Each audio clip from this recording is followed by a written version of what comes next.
Hello friends, flavours टीचरमध्ये आपलं सर्वांचं अगदी मनापासून स्वागत. आज आपण सुक्या सुरमईची भाजी कशी करतात ते बघूया. हे भाजीचं प्रमाण 2-3 माणसांना पुरेल एवढंच आहे. तुम्ही जास्त माणसांसाठी जर ही भाजी बनवत असाल तर प्रमाण त्याप्रमाणे जास्त घ्यायचं आहे. हे सुक्या सुरमईचे 2-3 छोटे तुकडे आहेत. याऐवजी तुम्ही सुके सोडे किंवा बोंबील, सुकट असं काही घेऊ शकता. हे तुकडे गरम पाण्यामध्ये किंवा साध्या पाण्यामध्ये थोडा वेळ ठेवून भिजू द्यायचे आहेत आणि नंतर स्वच्छ धुवून घ्यायचे आहेत. हे भिजत आहेत तोपर्यंत आपण बाकीची तयारी करूया. इथे मी साधारण 1 बटाटा बारीक चिरून घेतलेला आहे आणि 1 मोठा कांदा बारीक चिरून घेतलेला आहे. बटाटे सालीसहितच चिरलेले आहेत.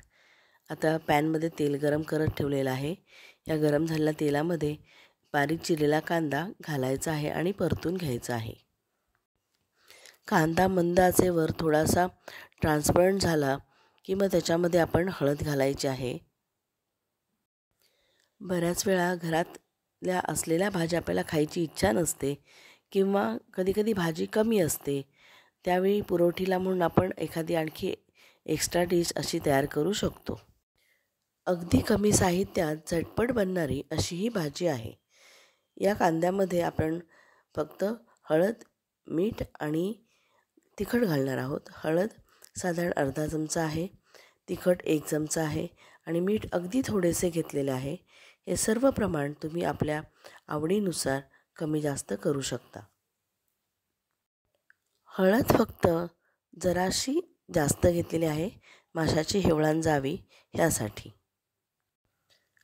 आता या परतलेल्या कांद्यामध्ये हळद घातलेली आहे आणि तिखट घातलेलं आहे आणि पुन्हा एकदा व्यवस्थित हलवून घ्यायचं आहे. नंतर याच्यामध्येच आपण बारीक चिरलेला बटाटा जो घेतलेला होता तो याच्यामध्ये आपण ॲड करायचा आहे. हा बटाटा तेलावरतीच व्यवस्थित परतून घ्यायचा आहे. अगदी बारीक चिरलेला असल्यामुळे याच्यामध्ये पाणी नाही घातलं तरी चालतं आहे, पण थोडंसं घातलं तरी हरकत नाही. आपल्या आवडीनुसार पाणी घालायचं किंवा नाही घालायचं तुम्ही ठरवू शकता. आता हा बटाटा शिजतो आहे तोपर्यंत आपण मगाशी भिजत घातलेले जे तुकडे होते माशाचे ते साफ करून घेऊया. याच्यावरती भरपूर प्रमाणात मीठ असतं, कधीकधी थोडेसे रेतीचे कणही असतात, त्यामुळे स्वच्छ धुवून घेणं हे खूप गरजेचं असतं. आता याप्रमाणे हे 2-3 वेळा पाण्यातून धुवून घ्यायचे आहेत. जोपर्यंत स्वच्छ पाणी दिसत नाही तोपर्यंत हे धुवायचं आहे. सुकट असेल किंवा बोंबील असतील ते सुद्धा या पद्धतीनेच व्यवस्थित स्वच्छ धुवून घ्यायचे आहेत. सुकटमध्ये बऱ्याच वेळा रेती असते, त्यामुळे वरच्या बाजूला येणारी सुकट बाजूला काढून खाली जे पाणी उरतं त्याच्यामध्ये रेतीचे कण असतात तर ते टाकून द्यायचं आहे.